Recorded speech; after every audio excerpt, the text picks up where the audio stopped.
Online platform of एमर्स online classes. तो जैसे कि आप जानते हैं कि हम लोगों ने चैप्टर 3 यानी pair of linear equation in two variable में हम लोगों ने जाना था कि pair of linear equation in two variable का जो जनरल फॉर्म होता है वो क्या होता है। तो हमने बताया था कि आपका pair of linear equation in two variable का जनरल फॉर्म जो होता है वो क्या होता है, आपका a1x होता है प्लस b1y होता है प्लस c1 इक्वल टू 0 होता है, और क्या होता है आपका a2x plus b2y plus c2 equal to क्या होता है 0 होता है, where a b and a1 a2 b1 b2 c1 c2 are real numbers और a1 not equal to 0 b1 not equal to 0 a2 not equal to 0 and b2 not equal to 0। हमने ये सारे condition को हमने क्या किया था, बताया हुआ था, ठीक है। उसके बाद हमने ये जाना था कि पेयर ऑफ हमने जाना था कि पेयर ऑफ लीनियर इक्वेशन में हमको दो तरह का सिस्टम के बारे में स्टडी करना था। यानी एक सिस्टम क्या था आपका कॉन्सिस्टेंट सिस्टम और दूसरा क्या था इनकॉन्सिस्टेंट सिस्टम था।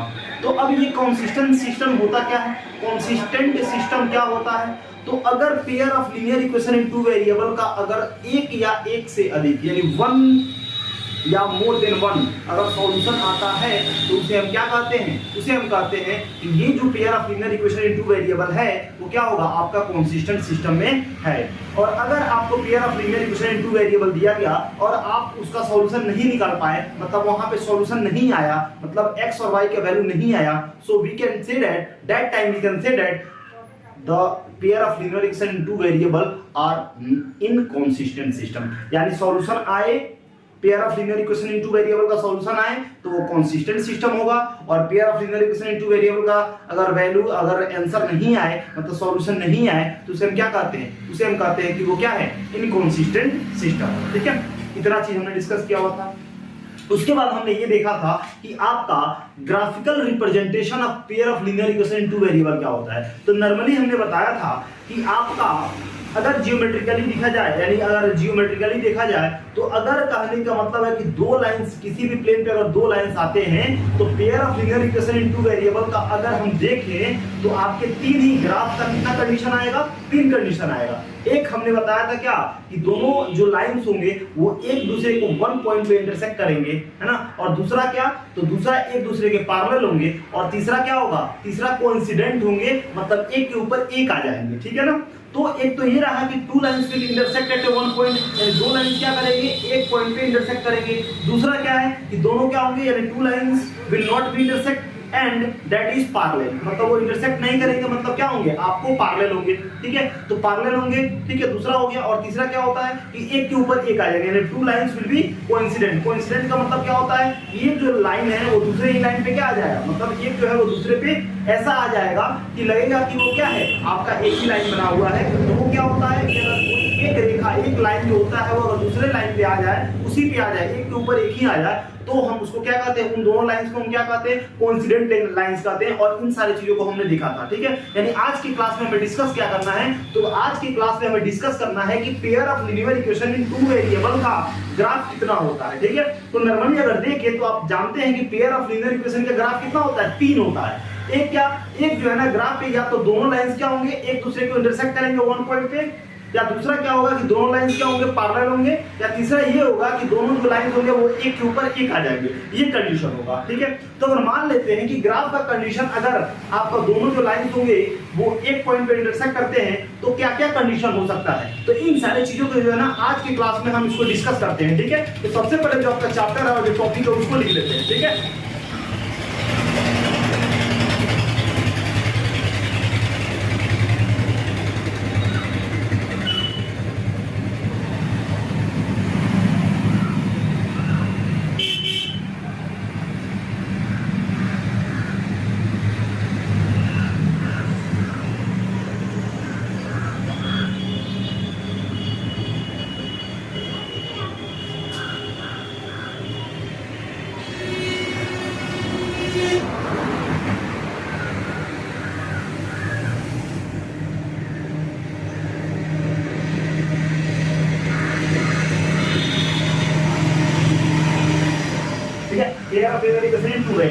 तो सबसे पहले जो है ना आपका ग्राफ का कंडीशन लिखेंगे, ग्राफ कंडीशन। तो आप जानते हैं कि ग्राफ का कंडीशन कितना होता है, तो आप जानते हैं ग्राफ का कंडीशन कितना होता है, तीन ही होता है। पहला क्या है, आप जानते हैं ये आपका क्या है, ओरिजिन है। ये आपका क्या होता है, एक्स एक्सिस होता है ना।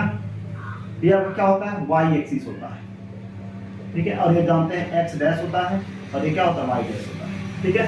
तो अगर दो आपका जो जानते हैं कि ये प्लेन पे बन रहा है, ठीक है, ये 2D प्लेन पे आपका जो कार्टेशियन सिस्टम का चैप्टर 3 में आप पढ़े होंगे, क्लास 9 के कार्टेशियन कोऑर्डिनेट ज्योमेट्री में आप पढ़े होंगे इन सब के बारे में। तो दोनों लाइंस जो है एक दूसरे को अगर किसी एक पॉइंट पे क्या करते हो, अगर इंटरसेक्ट करते हैं, जैसे मान लेते हैं कि यहाँ पे ये जो लाइन है इसको कर देते हैं P1 और इसको कर देते हैं P2, यानी P1 और P2 जो है ना एक दूसरे को कहाँ पे इंटरसेक्ट कर रहा है, तो मान लेते हैं इस पॉइंट पे इंटरसेक्ट किया, मान लेते हैं ये Q पॉइंट, ठीक है। तो ये दोनों जो लाइन है इस ग्राफ में आपको जो दोनों लाइंस जो हैं वो कितने पॉइंट पे क्रॉस करते हुए दिख रहे हैं, तो एक पॉइंट पे क्रॉस करते हैं।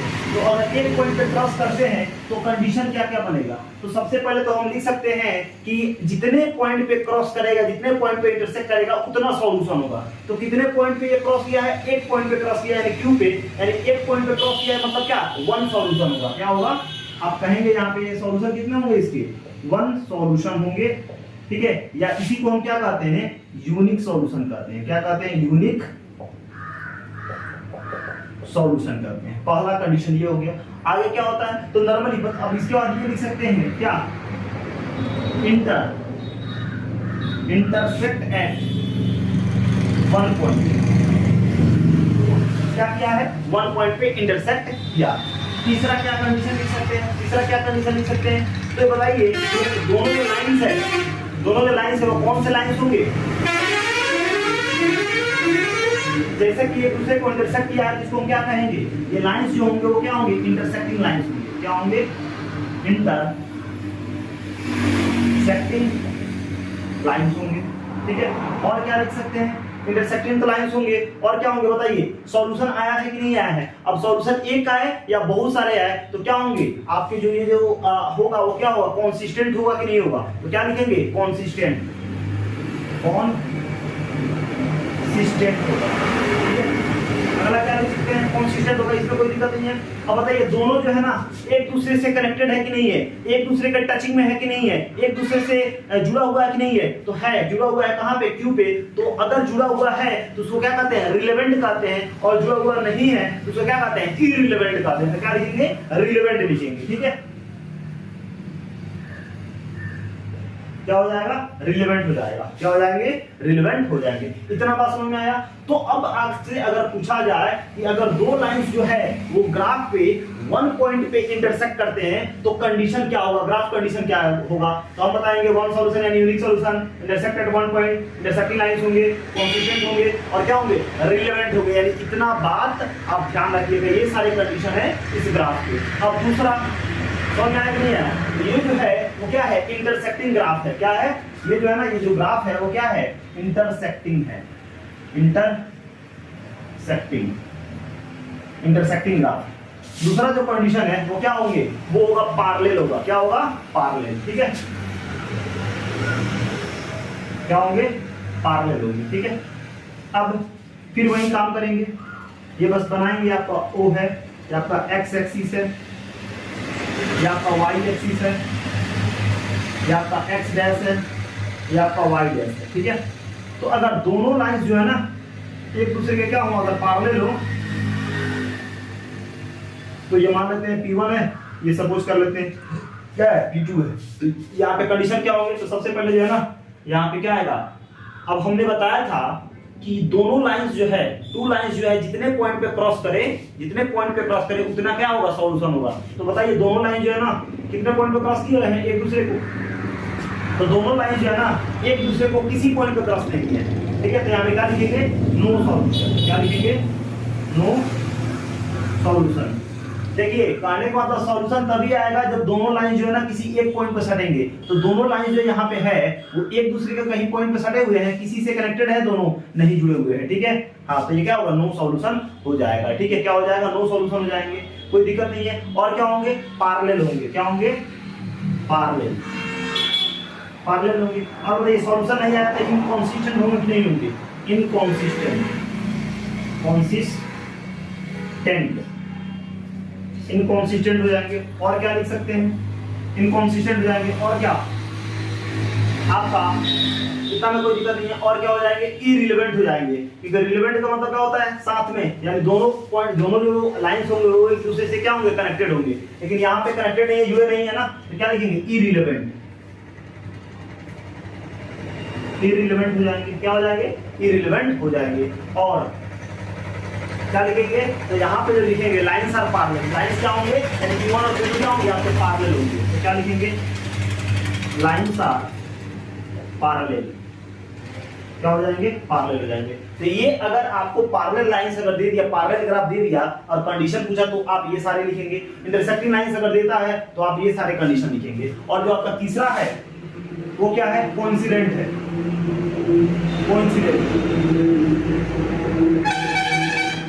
कोइंसिडेंट, ठीक है। तो फिर वैसे ही बनाइए, ये O है, ये आपका x एक्सिस है,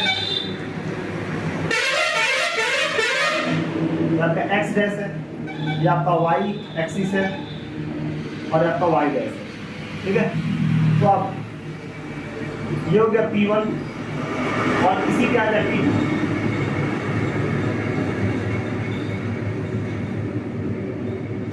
इसी पे आ जाए क्या, P2।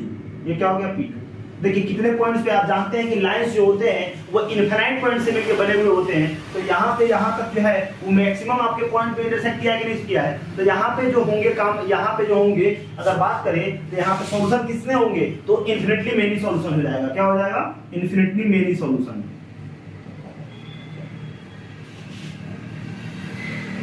इन्फिनिटली मेनी सॉल्यूशंस हो जाएंगे। और क्या होंगे, ये दोनों जो है ना एक दूसरे के ऊपर है कि नहीं है, तो कोइंसिडेंट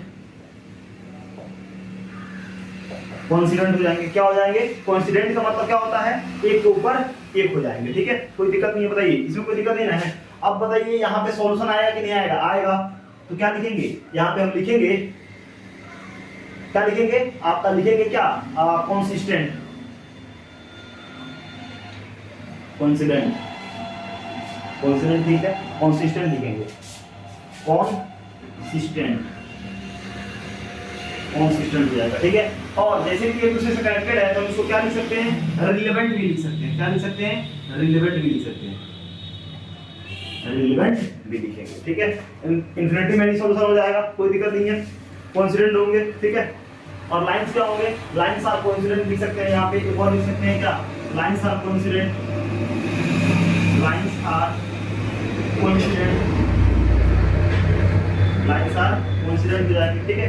तो ये आपके ग्राफ के कंडीशन, यानी pair of linear equation in two variable के ये तीन ग्राफ होते हैं। क्या होते हैं, ये तीन ग्राफ होते हैं। और इन ग्राफ का कंडीशन ये सारा है। तो अगर आपसे पूछ दिया जाए कि बताइए, अगर ग्राफ पे अगर दोनों जो लाइंस है वो एक पॉइंट पे इंटरसेक्ट करते हैं तो ग्राफ का कंडीशन क्या होगा, तो हम बताएंगे कि ग्राफ जो कंडीशन क्या होगा, तो वन सॉल्यूशन यानी यूनिक सॉल्यूशन आएगा, इंटरसेक्ट एट वन पॉइंट होगा, इंटरसेक्टिंग लाइंस की इंटरसेक्टिंग होंगे, कंसिस्टेंट होगा और क्या होगा, रिलेवेंट होगा। और ग्राफ जो है पैरेलल है, तब क्या कंडीशन हो सकता है, तो ग्राफ पैरेलल आएगा तो क्या होगा, कोई सॉल्यूशन नहीं होगा, क्योंकि दोनों जो लाइंस एक दूसरे को किसी पॉइंट पे क्रॉस नहीं किया है, ठीक है। पैरेलल हो जाएगा क्योंकि एक दूसरे का पैरेलल है, इनकंसिस्टेंट होगा यानी सॉल्यूशन नहीं मिला हुआ है, ठीक है। और इररिलेवेंट होगा मतलब एक दूसरे से कनेक्टेड नहीं है, और लाइंस आर पैरेलल, लाइंस तो पैरेलल हो ही होंगे। अब तीसरा क्या है, कोइंसिडेंट। क्या है आपका, कोइंसिडेंट है, ठीक है। क्या है आपका, कोइंसिडेंट है। तो कोइंसिडेंट में क्या होगा, तो इन्फिनिटी मेनी सॉल्यूशन होगा, क्योंकि बहुत सारे पॉइंट से क्या किया है, बहुत सारे पॉइंट पे लाखों यहाँ पे पॉइंट है ना, तो इससे क्रॉस कर रहा है, ठीक है। तो इन्फिनिटी मेनी सॉल्यूशन हो जाएगा। और नॉर्मली जो है ना कोइंसिडेंट होंगे, एक के ऊपर एक है, कंसिस्टेंट है मतलब क्या, सॉल्यूशन आया हुआ है, रिलेवेंट है मतलब कनेक्टेड है, और लाइंस क्या होंगे, लाइंस कोइंसिडेंट हो जाएंगे, लाइंस क्या हो जाएंगे, कोइंसिडेंट हो जाएंगे।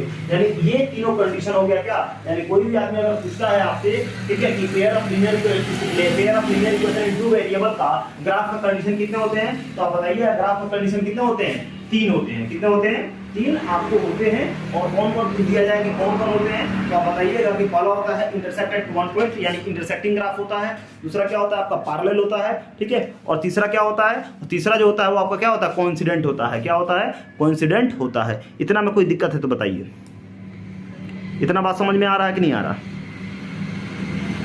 तो अगर इतना बात समझ में आ गया, ठीक है, अगर इतना बात समझ में आ गया तो अगर आप स्क्रीनशॉट लेना चाहते हैं तो ले सकते हैं, क्योंकि ये यही आपका एक्चुअल नोट्स हो जाएगा। ठीक है, यही आपका क्या हो जाएगा, एक्चुअल नोट्स हो जाएगा। क्योंकि अब इसको हम क्या करेंगे, इरेज करेंगे और आगे आपका देखेंगे कि pair of linear equation in two variable का सॉल्यूशन कैसे हम फाइंड आउट करते हैं। सॉल्यूशन जो है ना हम कैसे फाइंड आउट करते हैं, कैसे निकालते हैं, इसको हम क्या करेंगे, हम देखेंगे। ठीक है, तो चलिए अब इसको क्या करते हैं, अब इसको लेना हम इरेज करते हैं। ठीक है, और फिर हम देखते हैं pair of linear equation in two variable का सॉल्यूशन हम कैसे निकालते हैं।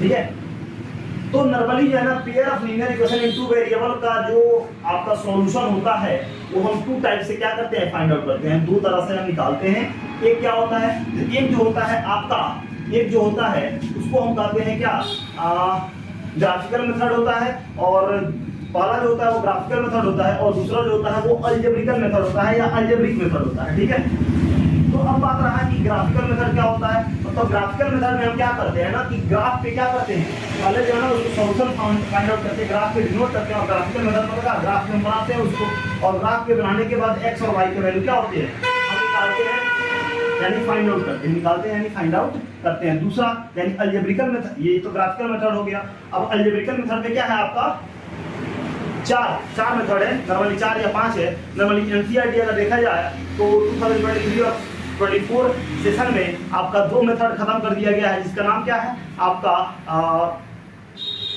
क्रॉस मल्टीप्लिकेशन मेथड और ट्रांसफॉर्मेशन मेथड, जिसको हम रिड्यूसिबल मेथड भी कहते हैं या रिडक्शन मेथड भी कहते हैं। फिर भी उन दोनों को हम लोग डिस्कस करेंगे। ठीक है, कंप्लीटली डिस्कस करेंगे। ठीक है, तो सबसे पहले आप देखते हैं यहाँ पे क्या कि आपका pair of linear equation in two variable का, ठीक है, pair of linear equation in two variable का हम लोग सॉल्यूशन कितने तरह से निकालते हैं। तो आप क्या बताइएगा, आप बताइएगा दो तरह से हम बताते हैं। ठीक है, उससे पहले एक रूल है, उसको हम देख लेते हैं, तब आगे हम काम करते हैं। आप जानते हैं कि जो आपका pair of linear equation in two variable है, pair of linear equation in two variable है, उसका जो जनरल फॉर्म होता है वो क्या होता है, जनरल फॉर्म होता है a1x plus b1y plus c1 equal to 0 और a2x plus b2y plus c2 equal to 0। ठीक है, c2 इक्वल टू 0 होता है। ठीक है, तो ये तो हो गया। अब जैसे कहने का मतलब ये है कि अगर आपको कोई भी pair of linear equation in two variable दे दिया गया, इस तरह के फॉर्म में आपको क्वेश्चन दे दिया गया और आपसे पूछा जाए कि बताइए ये जो pair of linear equation in two variable है, अगर ग्राफ पे बनाया जाए, ग्राफ पे अगर क्या किया जाए, बनाया जाए, तो इसका मतलब ग्राफ का कंडीशन क्या आएगा। तो आप जानते हैं ग्राफ का तो 3 ही कंडीशन आएगा, या तो पैरेलल होगा, नहीं तो इंटरसेक्ट एट वन पॉइंट होगा, नहीं तो कोइंसिडेंट होगा, यानी एक के ऊपर एक आएगा। तो यहाँ पे जो हम रूल लिखने जा रहे हैं, जो बता रहे हैं, अगर आप इसको समझ लेते हैं तो आप बिना क्वेश्चन को सॉल्व किए हुए आप बता सकते हैं कि आपका pair of linear equation in two variable का ग्राफ पे जो सॉल्यूशन आएगा, यानी तीनों कंडीशन में से जो आएगा वो कौन होगा। ठीक है, तीनों कंडीशन में से कौन होगा, आप आराम से इजीली जो है ना उसको क्या कर सकते हैं, बता सकते हैं। तो वो कंडीशन क्या है, चलिए अब देखते हैं। ठीक है, तो पहला कंडीशन ये है कि कहता है कि अगर a1 अपॉन a2 इक्वल नहीं है अगर b1 अपॉन b2 के, b1 अपॉन b2 के, तो ग्राफ कैसे आएंगे। तो ग्राफ जो आएगा वो ग्राफ जो होगा, यानी ग्राफ जो होगा वो ग्राफ होगा intersect at one point, intersecting graph होगा, इंटरसेक्टिंग ग्राफ जो होंगे ना वो क्या होंगे, इंटरसेक्टिंग ग्राफ होंगे।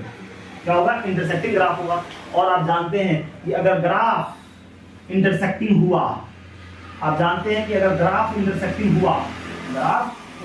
हुआ तो क्या क्या हो सकता है। तो अगर ग्राफ इंटरसेक्टिंग है तो आपका यूनिक सॉल्यूशन आएगा कि नहीं आएगा। आप जानते हैं यूनिक सॉल्यूशन आएगा, है ना, जिसको हम क्या कहते हैं, वन सॉल्यूशन भी कहते हैं। क्या कहते हैं, वन सॉल्यूशन भी कहते हैं। और क्या हो सकता है, और तो आप जानते हैं, तो अगर यूनिक सॉल्यूशन है तो आप जानते हैं क्या होते हैं, कॉन्सिस्टेंट होता है कि नहीं होता। सॉल्यूशन आया तो कॉन्सिस्टेंट तो होगा ही होगा, कॉन्सिस्टेंट होगा। आगे और क्या जानते हैं आप, इंटरसेक्ट एट वन पॉइंट होगा कि नहीं होगा, इंटरसेक्ट एट वन पॉइंट, यानी वन पॉइंट पे क्या करेगा, इंटरसेक्ट करेगा। यानी ये कंडीशन आए तो पूछा ग्राफ कैसे होगा, तो इंटरसेक्ट एट वन पॉइंट आएगा, intersect at one point, intersect at one point या इंटरसेक्टिंग ग्राफ हम ऐसे लिख सकते हैं। ठीक है, तो अगर a1 अपॉन a2 इक्वल नहीं है b1 अपॉन b2 के, तो हम क्या कर सकते हैं, ये जो ग्राफ होगा यानी अगर सॉल्व करें यानी ग्राफिकल मेथड से अगर सॉल्व करें तो ग्राफ कैसा आएगा, आपका इंटरसेक्टिंग ग्राफ आएगा। ठीक है, इसमें क्वेश्चन में हम लिखेंगे। ठीक है, दूसरा आपका रूल क्या है, दूसरा आपका रूल ये है कि अगर a1/a2 इक्वल है b1/b2 के, लेकिन इक्वल नहीं है c1/c2 के, ठीक है, तो ग्राफ जो होगा वो ग्राफ कैसा आएगा, तो ग्राफ जो होगा ना वो पैरेलल ग्राफ होगा। क्या होगा, पैरेलल ग्राफ आएंगे, पैरेलल ग्राफ। और आप जानते हैं कि अगर ग्राफ पैरेलल आया तो क्या होता है, नो सॉल्यूशन होता है। क्या होता है, नो सॉल्यूशन होता है। और नो सॉल्यूशन का मतलब क्या, कि आपका इनकॉन्सिस्टेंट होगा, यानी कोई सॉल्यूशन का मतलब क्या होता है, इनकॉन्सिस्टेंट होंगे। और आप जानते हैं इनकॉन्सिस्टेंट अगर होता है, ठीक है, क्या होंगे, अगर नो सॉल्यूशन होगा, इनकॉन्सिस्टेंट होगा। ठीक है, समझ में आ रहा है, इतना ही आप बता सकते हैं, बाकी तो आपको पता ही है। ये दूसरा हो गया। थर्ड जो होता है आपका, जो थर्ड है वो है अगर a1/a2 इक्वल है b1/b2 के और इक्वल है किसके, c1/c2 के, तो यहाँ पे क्या होंगे, यानी जो ग्राफ होगा, जो ग्राफ आपको मिलेगा वो क्या होंगे, कोइंसिडेंट ग्राफ होंगे। कोइंसिडेंट ग्राफ आपको मिलेगा। और आप जानते हैं अगर ग्राफ कोइंसिडेंट आते हैं, ठीक है, तो सॉल्यूशन क्या होता है, infinitely many solution, infinitely many solution आते हैं। और अगर सॉल्यूशन आते हैं तो क्या होंगे, कंसिस्टेंट होंगे। क्या होंगे, कंसिस्टेंट होंगे। इतना बात समझ में आया कि नहीं आया। जैसे अगर क्वेश्चन को देखिए, अगर यहाँ पे एग्जांपल अगर लें, जैसे अगर यहाँ पे हम एग्जांपल ले लें, कुछ क्वेश्चन यहाँ पे दें, जैसे 2x प्लस में 3y माइनस में 4 इक्वल टू 0, और यहाँ पे 3x प्लस में आपका 5y माइनस में आपका 3 इक्वल टू 0। तो आप जानते हैं कि जो यहाँ पे क्या है, x के सामने क्या है, इसको हम क्या कहते हैं, तो x के आगे क्या है आपका a1 है। तो हम यहाँ पे लिखें a1/a2, तो a1 कितना है, 2 है कि नहीं है, और a2 कितना है, 3 है कि नहीं है। उसी तरह b1/b2 लिखें, तो बताइए b1 कितना है आपका, 3 है कि नहीं है, और b2 कितना है, 5 है कि नहीं है। तो बताइए दोनों इक्वल है क्या, दोनों इक्वल नहीं है। मतलब हम क्या लिख सकते हैं, a1/a2 इक्वल नहीं है किसके, b1/b2 के, यानी आपका ये आ गया कि नहीं आ गया। तो बताइए इसको बिना सॉल्व किए हुए हम बता सकते हैं कि इसका ग्राफ कैसा आएगा। तो ग्राफ जो आएगा वो क्या होगा, intersect at one point, intersecting graph होगा, इंटरसेक्टिंग ग्राफ होगा। यानी ये जो तीनों कंडीशन है, अगर आप रिमेंबर कर लेते हैं तो एक तो आपको क्वेश्चन दे दिया जाए तो आप पहले क्या कीजिएगा, ग्राफिकल मेथड से उसे सॉल्व कीजिएगा, और सॉल्व करने के बाद ग्राफ से रिप्रेजेंट कीजिएगा, और तब आपको पता चलेगा कि ये ग्राफिकल है, क्या बोलते हैं, आपका ग्राफ जो है इंटरसेक्टिंग ग्राफ है कि पैरेलल ग्राफ है कि कोइंसिडेंट ग्राफ है। लेकिन अगर ये a1/a2 इक्वल नहीं है b1/b2 के, ये अगर देख ले, ये अगर आपको याद है, इसका कंडीशन ये सारा याद है, अगर ये पहला a1/a2 इक्वल है b1/b2 के और इक्वल नहीं है c1/c2 के, ये है तो कौन सा ग्राफ होगा, पैरेलल ग्राफ होगा। और तीसरा क्या है, अगर तीनों बराबर है, तीनों इक्वल है, यानी a1/a2 इक्वल है b1/b2 के और इक्वल है c1/c2 के, तो यहाँ पे ग्राफ क्या होगा, आपका ग्राफ जो होगा वो कोइंसिडेंट ग्राफ होगा। ग्राफ क्या होगा, कोइंसिडेंट ग्राफ होगा। ठीक है, तो पहला तो समझ गए कि नहीं समझ गए। ठीक है, तो देखिए यहाँ पे ये समझिए कि काफी इंपोर्टेंट है, यानी बिना सॉल्व किए हुए आप बता सकते हैं कि ग्राफ क्या आने वाला हो, ग्राफ जो है ना क्या आने वाला है। अब यहाँ पे हम एक और एग्जांपल ले लेते हैं, यहाँ पे जैसे 2x माइनस में 4y प्लस में 3 इक्वल टू 0, 4x माइनस में 8y प्लस 4 इक्वल टू 0। तो मतलब क्या है, a1/a2, a1 कितना है, 2 है, और a2 कितना है, 4 है, क्रॉस करेंगे तो 1/2 हो जाएगा।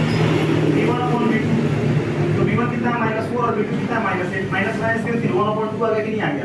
मतलब दोनों इक्वल है कि नहीं है ना। लेकिन अगर तीसरा नंबर देखें, थर्ड नंबर देखें, तो c1/c2 क्या हो जाएगा, 3/4 मतलब इक्वल नहीं है। मतलब क्या पता चला, a1/a2 इक्वल है b1/b2 के, इक्वल नहीं है c1/c2 के, है कि नहीं है। तो बताइए ग्राफ कैसे आएंगे, तो ग्राफ जो होगा वो क्या होगा, ये पैरेलल ग्राफ होगा। क्या होगा, यानी ये जो कंडीशन आया ये किसका है, आपका पैरेलल का है, यानी देख रहे हैं ना, पैरेलल ग्राफ हो जाएगा। क्या हो जाएगा, पैरेलल ग्राफ हो जाएगा। तो अब तो समझ में आ रहा होगा कि a1/a2 b1/b2 क्या है, इसका ये जो फॉर्मूला, ये जो रूल क्या है, ये अगर याद रखते हैं, ठीक है, ये अगर टर्म याद रखते हैं, ये तीनों अगर याद रखते हैं, तो आप बिना ग्राफिकल मेथड से सॉल्व किए हुए आप पहले ही बता सकते हैं इसका ग्राफ क्या हो सकता है, यानी पहले ही आप फ्यूचर को बता सकते हैं इस क्वेश्चन का कि तीनों कंडीशन में से क्या आ सकता है। ठीक है, तो ये दूसरा होगा। एक और एग्जांपल ले लेते हैं हम, क्योंकि थर्ड वाला को देख लेते हैं। ठीक है, जैसे यहीं पे हम देख लेते हैं एग्जांपल में, जैसे 3x - 4y और minus 6 equal to 0, 6x minus 8y minus 12 equal to 0। अगर देखें तो a1 अपॉन a2 कितना है, 3/6x नहीं है, क्रॉस करेंगे तो 1/2 हो जाएगा, b1 अपॉन b2 होगा कि नहीं होगा, यानी -4 अपॉन -8 हो जाएगा, क्रॉस हो जाएगा, और यहाँ पे हो जाएगा कितना 4 × 4 4 2 यानी 1/2 हो जाएगा, और c1 अपॉन c2 क्या हो जाएगा -6 अपॉन -12 हो जाएगा, कितना हो जाएगा -6 6 1 6 6 2 यानी 1/2 हो जाएगा, नहीं हो जाएगा 1/2 हो जाएगा। अब फर्दर इसको जब हम सॉल्व करेंगे, इसको इधर लाएंगे तो मतलब क्या है कि a1 अपॉन a2 इक्वल है b1 अपॉन b2 के, और इक्वल है किसके c1 अपॉन c2 के, क्योंकि सबका वैल्यू कितना है 1/2 आया है। तो इस तरह का कंडीशन आता है तो आप जानते हैं क्या होता है, ग्राफ क्या होता है, तो कोइंसिडेंट ग्राफ होता है, कोइंसिडेंट ग्राफ होता है। तो इतना बात समझ में आया कि नहीं आया? अगर इतना बात समझ में आ गया है तो यहाँ पे आपने ये सीख लिया कि अगर आपको कोई pair of linear equation in two variable का क्वेश्चन दे दिया गया और बोला गया कि बताइए आप बिना ग्राफिकल मेथड से सॉल्व किए हुए बताइए, वैसे ग्राफिकल मेथड हम सॉल्व करेंगे, देखेंगे, ठीक है, हाँ देखेंगे उस समय, ठीक है, मतलब अगले वाली वीडियो में हम देखेंगे, ठीक है। तो आपसे कह दिया जाएगा कि बताइए बिना ग्राफिकल मेथड से आपको सॉल्व किए हुए बताइए कि ये जो ग्राफ का कंडीशन है वो इंटरसेक्ट एट वन पॉइंट आएगा कि पैरेलल आएगा कि कोइंसिडेंट आएगा। तो आप उस समय कहिए कि बिना सॉल्व किए कैसे बता सकते हैं। तो ये जो आपका जो पहला वाला है यानी a1 अपॉन a2 इक्वल नहीं है b1 अपॉन b2 के, पहला वाला। दूसरा वाला क्या है, a1 अपॉन a2 इक्वल है b1 अपॉन b2 के, इक्वल नहीं है c1 अपॉन c2 के, दूसरा। और तीसरा क्या है, a1 अपॉन a2 इक्वल है b1 अपॉन b2 के और इक्वल है c1 अपॉन c2 के, ठीक है। तो अगर ये तीनों कंडीशन आपको याद है, उनके रूल्स याद है, तो आप किसी भी pair of linear equation in two variable के क्वेश्चन को बिना सॉल्व किए हुए, बिना ग्राफिकल मेथड से सॉल्व किए हुए, बिना ग्राफ को रिप्रेजेंट किए हुए आप बता सकते हैं कि ग्राफ कैसा आने वाला है। तो अगर इतना समझ में आ गया, अगर ये आप लिख चुके हैं, स्क्रीनशॉट लेना है तो आप ले सकते हैं, क्योंकि अब यहाँ पे हम लोग देखेंगे कि pair of linear equation in two variable का सॉल्यूशन हम कितने मेथड से फाइंड आउट करते हैं, ठीक है। इसको लिख लिया तो अब इसको हम क्या करेंगे, मिटाएंगे, ठीक है। तो चलिए अब इसको इरेज करते हैं, मिटाते हैं, ठीक है।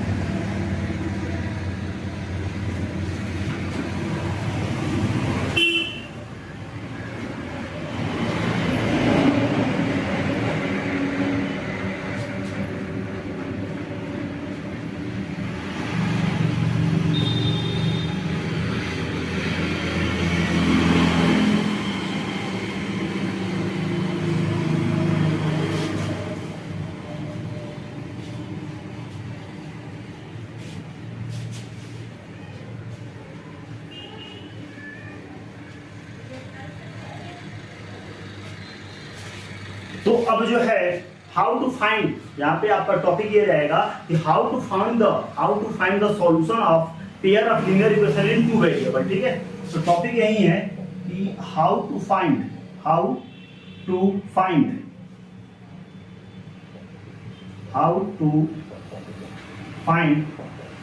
द solution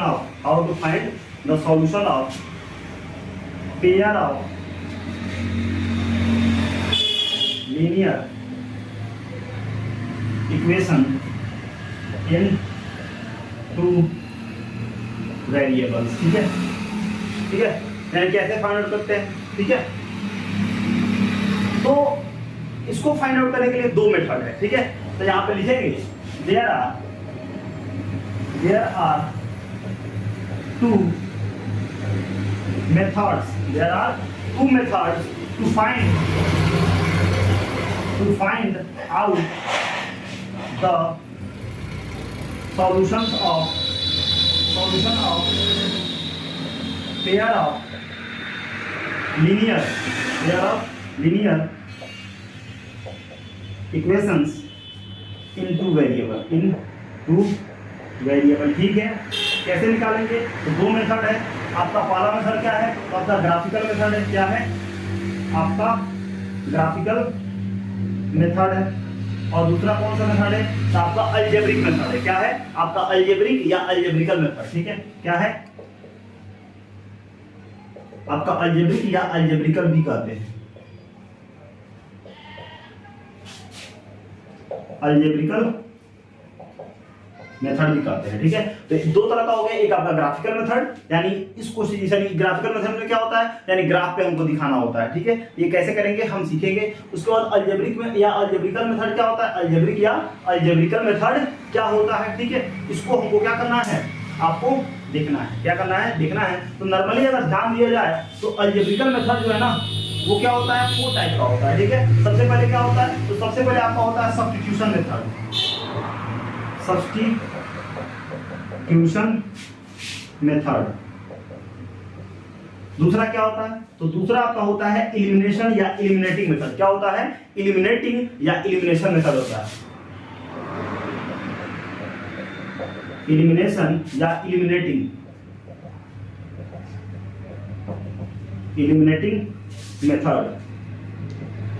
मेथड होगा आपका। तीसरा क्या है, तो तीसरा जो होता है वो आपका होता है क्या, क्रॉस मल्टीप्लिकेशन मेथड, जो कि आपके एनसीईआरटी में उसको क्या किया गया है, हटा दिया गया है, यानी उसको रिमूव कर दिया गया है आपके एनसीईआरटी बुक से। फिर भी हम देखेंगे, ठीक है, फिर भी हम देखेंगे, ठीक है, कोई दिक्कत नहीं है।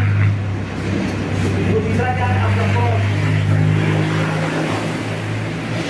क्रॉस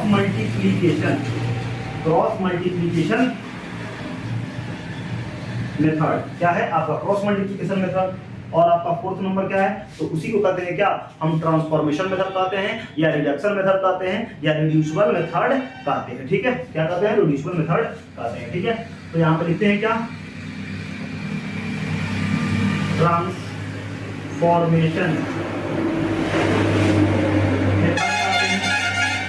ट्रांसफॉर्मेशन मेथड कहते हैं, या रिडक्शन मेथड कहते हैं, या इसको क्या कहते हैं, रिड्यूसिबल मेथड कहते हैं। क्या कहते हैं, रिड्यूसिबल मेथड कहते हैं। यानी जो आपका ट्रांसफॉर्मेशन है उसको रिडक्शन मेथड भी कहते हैं और रिड्यूसिबल मेथड भी कहते हैं। क्या कहते हैं, रिड्यूसिबल मेथड भी कहते हैं, ठीक है, ठीक है, कोई दिक्कत नहीं है। तो इस तरीके से हमको पता ये चला कि आपका जो pair of linear equation in two variable है उसका जो सॉल्यूशन होता है, हम कितने तरीके से क्या करते हैं, फाइंड आउट करते हैं। तो हम जो है ना आपका 4 मेथड से क्या करते हैं, आपका फाइंड आउट करते हैं। तो आपका क्या बोलते हैं, 2 मेथड से नॉर्मली फाइंड आउट करते हैं। ये क्या होता है, आपका ग्राफिकल मेथड होता है, और दूसरा क्या होता है आपका अलजेब्रिकल मेथड होता है। और फर्दर जो है ना आपका अलजेब्रिकल जो मेथड है, ठीक है, आपका जो अलजेब्रिकल मेथड है वो क्या होता है, आपका 4 टाइप का होता है। क्या होता है, आपका 4 टाइप का होता है। पहला क्या है आपका एलिमिनेटिंग मेथड है, ठीक है, जिसको पहला क्या है आपका सब्स्टिट्यूशन मेथड है, दूसरा क्या है आपका एलिमिनेटिंग, तीसरा क्या है आपका क्रॉस मल्टीप्लिकेशन है, और चौथा क्या है आपका, चौथा जो है आपका ट्रांसफॉर्मेशन मेथड है। क्या है आपका ट्रांसफॉर्मेशन मेथड है।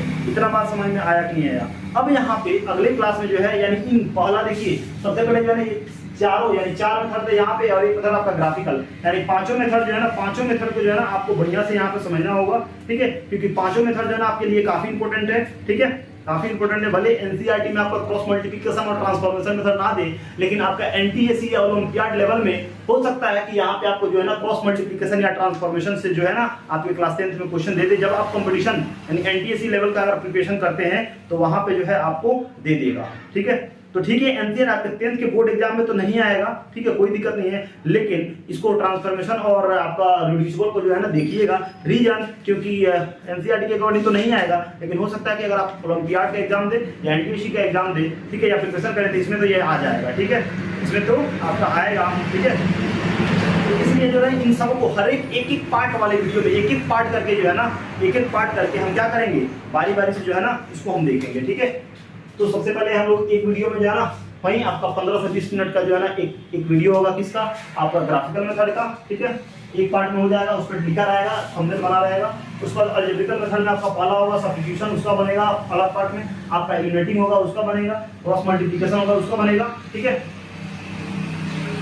और चौथा जो है ना ट्रांसफॉर्मेशन या रिडक्शन या रिड्यूसिबल मेथड, इनका जो है ना यानी बनेगा। यानी 5 वीडियो में ये सारे मेथड आपको बन जाएंगे, और तब हम लोग काम करेंगे क्या, अपना एक्सरसाइज पे। अगर आपको ये वीडियो अच्छा लगा, बात समझ में आ रही है, मैथमेटिक्स आसान लग रहा है, तो हमारे चैनल को सब्सक्राइब कीजिए, लाइक कीजिए और शेयर कीजिए, और अपने फ्रेंड्स के पास भी क्या कीजिए, शेयर कीजिए, ताकि वो लोग भी मैथमेटिक्स को काफी आसानी से पढ़ सके, ठीक है। फिर मिलते हैं अगले क्लास में अगले वीडियो के साथ। Thank you.